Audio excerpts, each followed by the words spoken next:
घर से निकलते ही बाहर चौराहे के सामने ही मोटे लाला जलेबी वाले की मशहूर दुकान थी। सुबह बेडमी कचौरी और साथ में गर्मा गर्म जलेबी मिलती थी। शाम को एक बड़ी सी कड़ाही में दूध उबाला जाता था, जिससे रबड़ी तैयार होती थी। रात को दूर दूर से लोग दूध जलेबी खाने के लिए आते थे। छज्जूमल बहुत मोटे थे। वे दुकान पर बैठे रहते थे, अपने कारीगरों को डांटते रहते थे। गल्ला संभालना उन्हें बहुत अच्छी तरह से आता था। किसी से भी 1 रुपए का हिसाब गलत नहीं होता था। सुबह 11 बजे से रात के 12 बजे तक दुकान पर ही बैठे रहते थे। सभी उन्हें मोटे लाला के नाम से जानते थे। कुछ पुराने लोग थे जिन्हें उनका नाम छज्जूमल पता था। मैं उस समय 13 या 14 वर्ष का था। माँ से 5 रुपये लेकर जाता था। 2 रुपये की 2 बेडमी और 3 रुपये की जलेबी आ जाती थी। वहीं बराबर में पड़ी बेंच पर बैठकर खाता था। हम 2 दोस्त जाते थे। हम कोशिश करते थे कि एक ही बेडमी में सारी सब्जी खा जाते थे, फिर दोबारा दोना लेकर आगे बढ़ा देते थे।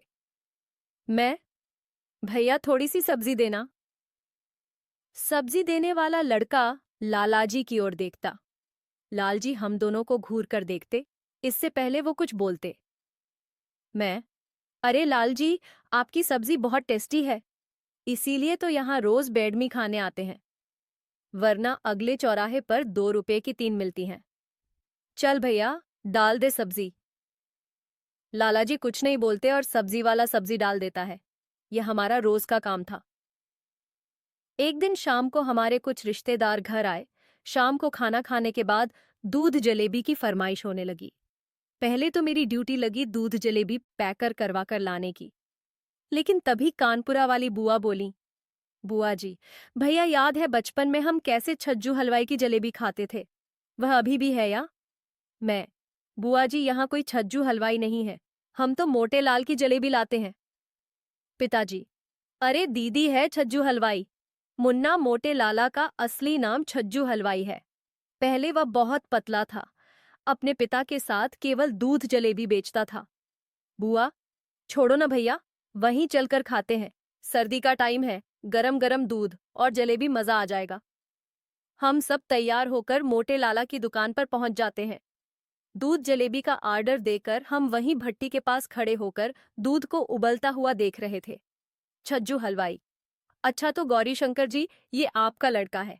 हर रोज सुबह जिद करके 2-2 बार सब्जी लेता है, ऊपर से धमकी भी देता है। यह बात सुनकर सब हंसने लगे। मुझे लगा कहीं जमीन में गड़ जाना चाहिए, क्योंकि सबको पता है बेडमी केवल 2 रुपए की आती है। पिताजी, क्यों मुन्ना, ये मैं क्या सुन रहा हूँ? तुम रोज बेडमी क्यों खाते हो? से चीजें कभी कभी ठीक रहती हैं। मैं, नहीं पिताजी, कभी कभी खाता हूँ। छज्जू हलवाई, छोड़ो गौरी शंकर जी, बच्चा है, मैं जानता नहीं था कि आपका बेटा है। सभी जोर जोर से हंस रहे थे। मैं गुस्से से मोटे लाला को घूर रहा था। अगले दिन से मैंने उस दुकान पर जाना छोड़ दिया। एक दिन घरवालों के लिए जलेबी लेने गया तो छज्जू हलवाई ने रोक लिया। छज्जू हलवाई, भैया तुमने आना बंद कर दिया। हम तो उस दिन ऐसे ही कह रहे थे, जितनी चाहे सब्जी ले लिया करो। तुम्हारे पिताजी बचपन से इसी दुकान पर आते थे। अच्छा नहीं लगता अब तुम कोई और दुकान पर जाओ, मैं अब कभी तुम्हारी शिकायत नहीं करूंगा। मेरा भी गुस्सा तब तक निकल चुका था। अगले दिन से हमारा वही सिलसिला चलने लगा। इसी तरह कई साल बीत गए। मैं पढ़ाई पूरी करके दिल्ली आ गया। यही जॉब लग गई। एक दिन पिताजी का फोन आया। उन्होंने बुलाया था। मैं ऑफिस से छुट्टी लेकर घर पहुंचा तो माँ ने बताया, माँ, बेटा, तेरे लिए एक लड़की पसंद की है, तू देख ले तो हम बात पक्की कर दें। अगले दिन मुझे लड़की दिखाई गई। लड़की ठीक थी। मैंने हाँ कर दी। मैं 2 दिन बाद दिल्ली आ गया और अपने काम में व्यस्त हो गया। शादी से 4 दिन पहले मैं घर गया। 2 दिन बाद सगाई थी। पिताजी ने सामने एक बड़ी सी धर्मशाला में सारा इंतजाम किया था। मैंने वहां जाकर देखा, छज्जू हलवाई बैठा था। उसके बहुत सारे लोग मिठाई तैयार कर रहे थे। पिताजी, बेटा इससे अच्छा हलवाई नहीं मिलेगा। मुझे देखते ही छज्जू हलवाई के चेहरे पर खुशी आ गई। छज्जू हलवाई आ गए भैया, शहर से चिंता मत करो, सब काम बहुत बढ़िया से हो जाएगा, आपको शिकायत का मौका नहीं मिलेगा। सगाई और शादी कब बीत गई पता ही नहीं चला। मधु को पत्नी के रूप में पाकर मैं बहुत खुश था। 2 महीने घर में रहने के बाद मधु को भी पिताजी ने मेरे छोटे भाई के साथ दिल्ली भेज दिया। हम दोनों ने यहाँ अपनी छोटी सी नई गृहस्थी शुरू की। समय कम पंख लगाकर उड़ गया।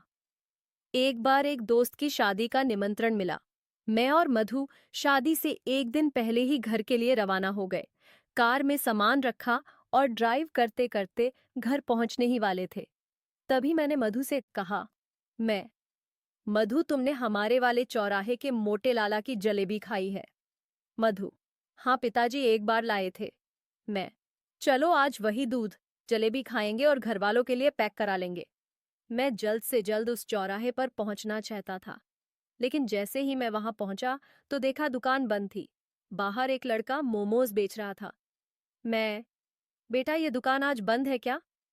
लड़का, भैया ये तो सालों से बंद है, आप मोमोज खाएंगे? नहीं। यह कहकर मैं चौराहे से सीधे अपने घर पहुंचा। माँ पिताजी से मिलकर बैठे चाय पी रहे थे।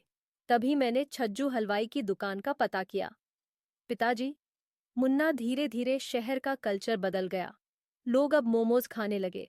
छज्जू हलवाई की दुकानदारी कम होने लगी। धीरे धीरे कारीगर कम होने लगे। एक दिन पता लगा छज्जू हलवाई को हार्ट अटैक पड़ा, उसे अस्पताल ले जा रहे थे। रास्ते में ही खत्म हो गया। तब से दुकान बंद है। उसका एक ही लड़का था जो शहर में नौकरी करता है। कुछ लोग बता रहे हैं कि वह दुकान बेच रहा है। पता नहीं कौन खरीदेगा। यह सब सुनकर एक पल के लिए मेरी आंखें नम हो गईं। हम अपने कल्चर से कितना दूर होते जा रहे हैं।